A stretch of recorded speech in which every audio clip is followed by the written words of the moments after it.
Welcome everyone to the latest installment of MSP Business School. I'm Brian Doyle, and I'm here with you today to do a little fireside chat. We like to do these from time to time to talk about things that I'm hearing daily from different customers as I do my what I'll call my regular day job over at VCIO Toolbox. Now, there's a lot of buzz around AI, right? We know those two letters will probably be uttered more by everybody globally before the end of the year than almost any others, right? And everybody's got their take on what AI is doing, good, bad, or indifferent, right? But one of the things that I know is it's one of the top priorities sitting on the MSP minds.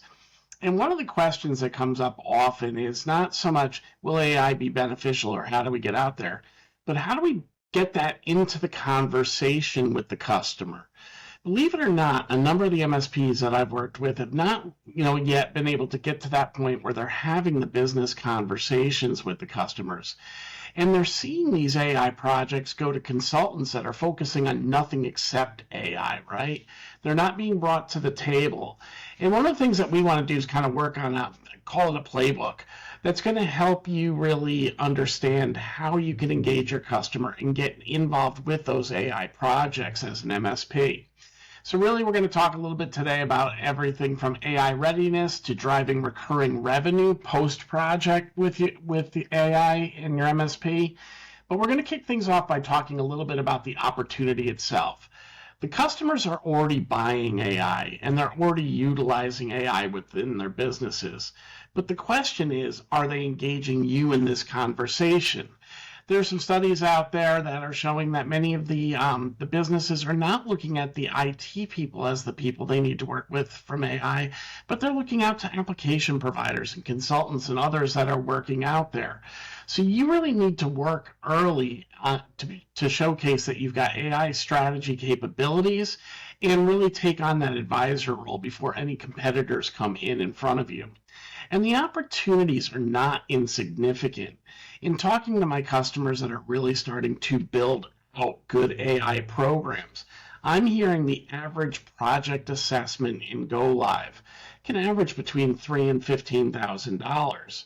And today, as I share with you a little bit, we're going to talk a little bit about what a readiness assessment really is, because there's kind of a readiness assessment that a lot of you were using as kind of a sales-focused tool. And certainly it's a good first level to really understand, does the customer have budget? Do they have a strategy? Do they have resources that are identified that are going to help support this? But it's really when you get to the project assessment where now we're starting to look at the data much more deeper, at some of the other elements that we need to consider in building out this program, that things really start to shine and really, this is where the project commences and starts beginning before you deliver. And once you convert those projects, there's a long tail as well. MSPs have been brought up on as a service, right? And the good news here is in the world of AI, governance as a service should be a reality. As we've all experienced already, I know myself here at VCIO Toolbox, our developers are changing our methodologies and getting ready to roll out new features totally based on how AI is advanced over the course of the last 3-4 months, right? So we're all seeing how quick it moves, but there's a counterbalance to that. As it moves quickly, it also opens up security considerations, functionality considerations. Are we getting the information real that we're looking for at this point in time? So there's a lot more we can do. And this is also a great way, if you're stuck in that commodity bucket, to start differentiating yourselves. So if that cyber conversation isn't winning, and these days the cyber conversation is like going to the dentist for many customers. They know they got to do it, but they don't really want to talk about it. If that's not getting you to that more trusted advisor level, this conversation certainly would. So, there's a huge opportunity out there. Folks are seeing up to $30,000 per customer in recurring revenue for that governance and kind of ongoing maintenance of the AI projects that they deliver. And they're definitely seeing that the relationships are growing much faster versus traditional break fix.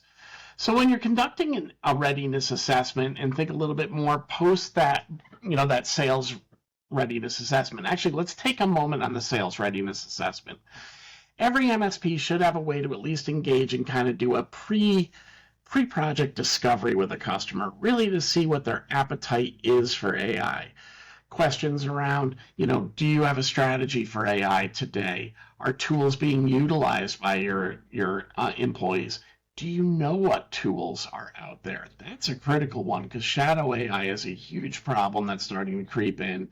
And this is where a lot of the data breaches originate too, because if you don't have a handle on who's using AI, and if you're not providing the tools with some guardrails for that AI, those AI agents to be utilized in your organization, you're opening the door for potential security problems down the road. We've already heard stories about users putting customer data into public, or AI harnesses that are contributing to the LLM's learning. And these kind of things are showing those breaches out in the marketplace. So we want to make sure that you're not doing that, of course, as an MSP. So there's really 5 dimensions of once you've established a customer wants to do AI, you've done this kind of sales readiness assessment that at least tells you that they have an appetite for AI. And now we're going to go in and work with the customer. And those 5 pillars are very simple. It's data readiness, infrastructure and security, process readiness, people and culture, and governance and policy. And we're going to break each one of those down. Data readiness is really the understanding of the availability and accessibility of the customer's data. What data do they want to use as part of this process? What are the processes that they're trying to, automate, right? And in doing that, we can start looking a little bit deeper. Do we have access to that? Are there APIs or MCP capabilities that can support them? If not, how are we going to build an RPA process that might be able to bring that data into reality with the AI? But the real reality is if we don't have access to that data, and more importantly, it's not governed, always think about that concept of garbage in yields garbage out, right? And if we don't have good, clean data to input, you're going to end up with bad outcomes. So data readiness is a key component of one of the things you need to evaluate with your customer as you're kicking this process off. The second one is infrastructure and security. Where's this AI going to run? Is it going to be a cloud-based MCP server that you're engaging in? What data is it going to touch, and where is that data found? Do we have identity controls, endpoint controls? What are the compliance risks? All of this has to be assessed, and obviously this is right in the sweet spot of the MSP. It's looking at an overall architecture and really understanding where the risk lives, and that's something that all of you do natively every day. Then we really need to look at process readiness. You got to map the existing workflows to understand where the highest leverage AI opportunities exist within the customer. They're going to want to see ROI. They're going to want to see some sort of measurable outcome. So we have to understand these business processes. And for a lot of MSPs, that's a new conversation. They might not be involved with the line of business managers and really understand what's happening on the shop floor or how the supply chain is working, right? These different considerations depending on the vertical that you're working with. And now we really have to get into those conversations and understand what the process and the workflow looks like. And then we can determine, can this be translated into something that AI can provide to the customer, but more importantly, with a better outcome than they're getting today manually, and with some sort of return on investment, whether that's, increased productivity, more efficiency, or, hardcore dollars. Those are things that need to be understood at this stage. People and culture need to be looked at too. Is there executive buy-in? If the executives are not believers that AI can help their business move forward, they're not going to help push those initiatives through. The second thing is you've really got to understand the AI literacy of a business. If you're working with a business that is very simple in their technology usage and their users are not really looking at technology as a big part of their business, you've got to assess that as well before saying AI is going to be the panacea that's going to change their world. There's a lot of businesses that rely on technology for simple tasks. CRM, transactions, but their users are not super technology savvy. So we got to understand what the people and the culture looks like, and are they ready to really adopt AI? You could build the greatest tool that's going to give them the biggest impact, but as any software vendor will tell you, if you can't get adoption onto that platform, none of it matters. So, this is a great example of where you really got to get in there and really analyze the environment and say, not only can they benefit from it, but will it be adopted? Will it be leveraged? Will it be embedded into their working culture? And if not, it may not be the right place for it to be done as well. And then finally, governance and policy. Obviously, as you're putting these projects together, we have to have acceptable use policies for AI. End users have to know what they can and could and shouldn't put into the platform, as an example. Understand how they're going to meet regulatory compliance. The EU AI compliance standards are already in place. Here in the States, there's various frameworks coming in, and I'm sure we're going to see more and more around regulation as time goes by as well. And the nice part about this is when we start looking at compliance and we look at policy and we look at the long term, this is setting the tone for what we all love, that recurring revenue opportunity. What you're going to find when you meet with your customers is when you look at these 5 dimensions, again, that was data readiness, information and security, process readiness, people and culture, and governance and policy, you're going to see a lot of your clients are going to score really high on 1 or 2 pillars and then really low on the other ones. And when we understand where that imbalance lives, that's our roadmap to really bringing projects forward to the customer. Now, when we're running the assessment, think of it in a 4-phase framework. The first one's kind of the discovery call, right? This is even pre-project, pre-sales. This is where we're going to do that kind of sales readiness conversation. And really what we're trying to understand is, what is their appetite for using AI? Do people use it within the organization today? Do they have awareness of where it's being used? Do they pay for those subscriptions? Or are they potentially being used rogue? Do they share AI awareness information with their customers? We have a number of questions, and again, inside BCIO Toolbox, we have a 30-minute readiness assessment that can be used to help you in this discovery process. Again, not looking to put a commercial here. You can find those almost anywhere. But when you have that, it's going to guide you through this discovery conversation. Once you understand that there's use cases that can be investigated, now it's time to work with the customer, get into that paid engagement, and really start looking at data collection. And this is where we go back to what I was saying earlier, looking at all those data sources, understanding if they're ready to be AI enabled, meeting with the IT, ops, finance teams, the department heads, anybody that's going to be potentially impacted in the workflow that you might bring to life through AI now needs to be engaged as well. Beyond that, we now need to do analysis and scoring. We don't want to put out 12 different AI opportunities in front of the customer. We want to prioritize them, see where the biggest gains can be made, and then bring 2 or 3 to the customer.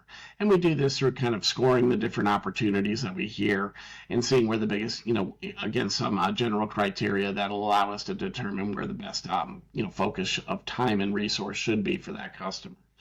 And then you're going to deliver that report. All of this takes about 4 weeks, and now you're going to work with the customer to get in there. Things to watch out for, though. AI has, just like all IT projects, the opportunity for easy scope creep. Once they start seeing the benefit, they might want to bring more under that umbrella, and you got to make sure. The other thing is really be sure before you embark on a project that you've done another readiness assessment to really make sure you're not going to fall into any technical black holes as you move things through. And then finally, selling tools before strategy is not going to be the answer. So don't focus on the tools that you're going to be delivering themselves and the technologies that might be supporting it. Make sure they're understanding what the outcome is going to be of getting these projects done. And that's really where you're going to secure the win as the MSP. Now, the beautiful thing about this is when you go through it, now you're really going to start, getting the customer's buy-in. But we got to turn readiness into this paid project, right? So you really got to prioritize things ruthlessly. I said this earlier. You don't want to have 12 opportunities for the customer because they will never pick one. You've got to really get in there and say, these are the top 3 opportunities where we see the highest gains. And again, those gains could be efficiency, productivity, workflow streamlining, communication improvements, or ROI, right? But we want to make sure that we're prioritizing ruthlessly and we're giving the customer limited options. We want to make sure that they understand the business outcomes. We don't want to tell them, hey, we're going to implement Copilot and it's going to be wonderful. We want to make sure they understand how they're going to reduce their document processing time by 40%, or how they're going to be able to take products to market 60% faster as their marketing teams can create artifacts at scale much quicker than they could traditionally. Those are the kind of things that they're going to want to understand before they say yes or no. And then anchor in the findings. Really make sure that as you were uncovering these challenge points that really can drive an AI project, that you're reinforcing with the customer what you discovered, where the bottlenecks in workflow live, where the financial losses might be creeping out of their work stream, and really help them see that. And then break things into 90-day phases, right? Make sure there's some data cleanup put out there. Then have a phase where there's a pilot where you get selected users starting to utilize that tool and validate that the workflow is in fact what they need to be. So tweaking is done before you bring it out to the masses, right? And then you're going to start building in phase 3 the governance process. And at each one of those steps, it really provides you with the opportunity to talk about as a service as you move through it as well. Finally, you're going to want to introduce governance early. As you're talking about the projects, you got to talk about the long game too. Hey, this is not a project in the world of AI that you're going to set up and it's going to be done forever. AI continues to evolve. Your workflow might change, and there's going to be changes that need to happen. Each time the AI evolves, we may be introducing new issues in your LLM, security considerations, ethical considerations, bias considerations, and we need to continually look at this. So a strong AI governance program needs to be rolled into any AI project that you're looking at. So let's kind of shift gears into what governance really looks like. And, we also have to get into why governance can't be optional. A lot of MSPs are delivering the projects, but are not comfortable yet kind of taking on the next tail. But the problem is things will break over time. Things will not work like they did on day one because AI and their language models continue to change, right? So when that happens, if we're not in a governance process, we're going to start getting pushback that the project didn't work, right? So we want to make sure we stay in front of those potential risks that we can face as well. AI, as I've said many times, just doesn't stay put. And really what we need to do is make sure that the changes that happen in AI are not affecting real-time decisions for the customer. Security isn't a project, right? We all know this. It's a program we implement with our customers. And AI governance needs to be treated the exact same way. Ongoing monitoring, ongoing policy management, ongoing response capabilities. Those are things that we need to build into our AI governance programs that exist within the traditional security programs that we do today for our customers. The other thing is, and we kind of touched upon it, is regulatory pressure is real. The EU AI Act is live. U.S. frameworks are published. Sector-specific guidance is starting to grow in healthcare, finance, and education. Regulated or not, though, just like traditional networks that we manage, we're only one incident away from the client having a big issue that they have to face, right? So, we need to stay on top of that, and the customer needs to understand this is no different than any other tool they use in their environment. There needs to be a long-term security plan. So what are the things that we're looking for in a governance plan? Well, we're looking for accuracy drift. I've talked about, the models changing and evolving. Every time I open up Claude, there's an update that needs to be applied, and then all of a sudden there's a new language model that goes into it as well. And that can degrade output quality over time if you don't stay out in front of it, right? Compliance gaps, we've talked about it. As these regulations become a little bit hardened, we got to see where our actual use is maybe opening up a gap against what the compliance and the controls we need to adhere to exist. I spoke earlier about shadow AI, but this one is very real. It's people, adopting unapproved tools within the environment. And there's many vendors that are coming on the scene now that are starting to offer shadow AI tools to really understand where that's being used, similar to the way we were worried about shadow IT with the SaaS apps before. So now we're really able to identify where that shadow AI is occurring and make sure that we can get out in front of any unapproved tools before they cause real harm. And then finally, we need to work on incident exposure. We need to have an incident response plan for AI-based events. We need to understand how we can contain an event if it's happened before. What are the steps that we can take if data is potentially getting out or getting used? And there's a lot of steps that we can take to do that, but we got to really map them out, understand them, and of course, test them as part of the process as well. Other considerations that you need to think about is there's really 6 core components in an AI governance program. First one is simply AI policy development, right? We have to have written policies that really help the customer understand and their end users understand what's acceptable use, what are prohibited use cases, how should data be handled, what's the employee's responsibility, what's the company's responsibility for the employee. And we can own that whole policy lifecycle as an MSP community. Just like traditional security programs, we've got to have an AI inventory. We've got to know what AI tools are being used out there. We all know AI is not a one tool fits all. Different models fit different use cases. So marketing might need something different than data research, depending on the organization. And then we've got to make sure that we've got least privilege rights on that as well, that the right people have access to the tools that they're supposed to use, and we've got approvals in process before anything can go forward. So just like anything, we want to have a risk register for AI or incorporate AI risk into our risk register, but maybe tag it or define it a little bit more clearly and really understand that. The other thing is we need to look at vendor and tool assessment a little bit more deeply. We got to understand how the vendor's utilizing AI within their applications. What models are they using and how is your data being treated within those modules?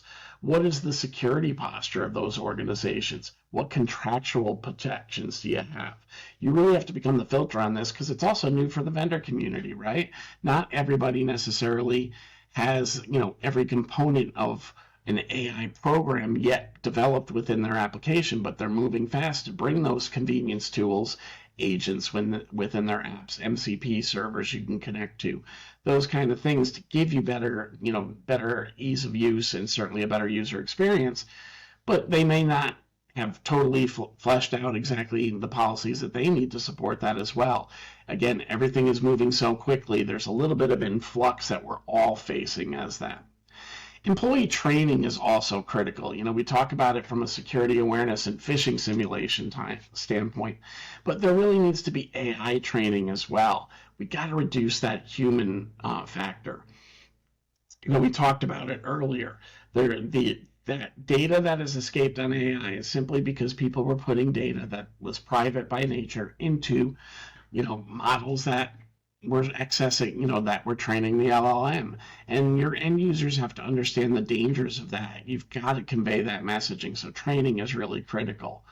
And then, as we talked about a few moments ago as well, incident response is really critical here. It's going to potentially be a different level of incident response. It might be a little bit more public than some of the other things that you need to do are. So you really have to work with your provider to build a great plan for incident response. So when the if becomes the when, you're ready for it. And then finally, you've got to have executive governance reviews. This is kind of the QBR equivalent for AI.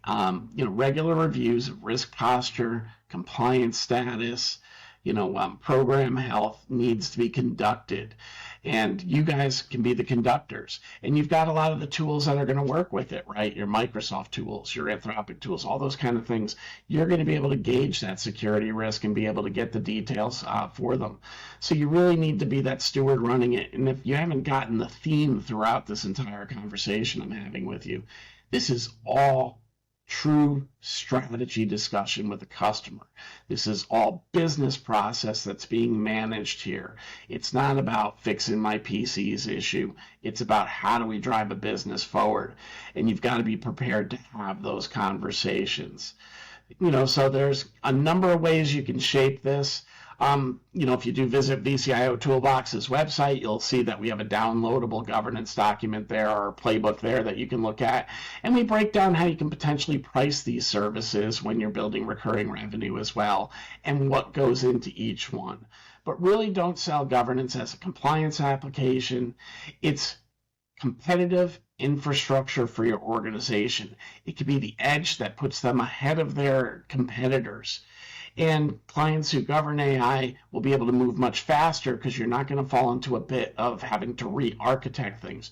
You're continually watching how the AI is performing, monitoring for degradation of information coming in, and making those changes along the way. So you don't run into a situation that 6 months in, the app that you built or the workflow that you built is not giving you the same level of benefit as you did before, and you've got to go back to square one in order to re-architect it.